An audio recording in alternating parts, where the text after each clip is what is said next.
ఉమ్మడి ఆంధ్రప్రదేశ్ రాష్ట్ర మాజీ ముఖ్యమంత్రి నాదెండ్ల భాస్కర్ రావు ప్రస్తుత నవ్యాంధ్ర ప్రధాన ప్రతిపక్ష పార్టీ అయిన వైసీపీ అధినేత వైఎస్ జగన్మోహన్ రెడ్డి గురించి సంచలనాత్మక వ్యాఖ్యలు చేశారు. ఈ రోజు ఆదివారం ఒక ప్రముఖ న్యూస్ టీవీ ఛానల్కు ఇచ్చిన ఇంటర్వ్యూలో మాట్లాడుతూ ఇటు తెలంగాణ అటు ఆంధ్రప్రదేశ్ రాష్ట్రాలలో తాజా ప్రస్తుత రాజకీయ పరిస్థితులను విశ్లేషించారు. ఏపీలో ప్రస్తుతం అధికారంలో ఉన్న తెలుగుదేశం జాతీయ అధ్యక్షుడు ముఖ్యమంత్రి నారా చంద్రబాబు నాయుడు పాలనకు 0 మార్కు వేయాల్సి ఉంటుందన్నారు. అయితే తెలంగాణలో మాత్రం కేసీఆర్ పాలన బాగానే నడుస్తుందన్నారు. చంద్రబాబు అన్ని అబద్ధాలు చెప్పి పాలన సాగిస్తున్నారని, అలాంటి ముఖ్యమంత్రి చరిత్రలో ఎన్నడూ లేరన్నారు. చంద్రబాబు ఏపీలో ఏ గ్రామానికైనా రావాలని, అక్కడి ప్రజల సమక్షంలోనే ప్రభుత్వ పాలనపై చర్చిద్దామని సవాల్ చేశారాయన.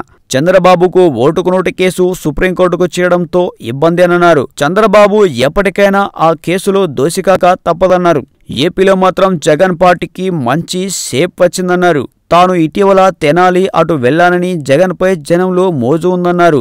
ఒక్కసారి జగన్కు సీఎంగా అవకాశం ఇవ్వాలన్న మోజు ప్రజల్లో కనిపించిందన్నారు. తన అంచనా ప్రకారం వచ్చే ఎన్నికల్లో జగన్ గెలుస్తారనిపిస్తుందన్నారు. ఏపీలో కాంగ్రెస్ మాత్రం 0 అన్నారు.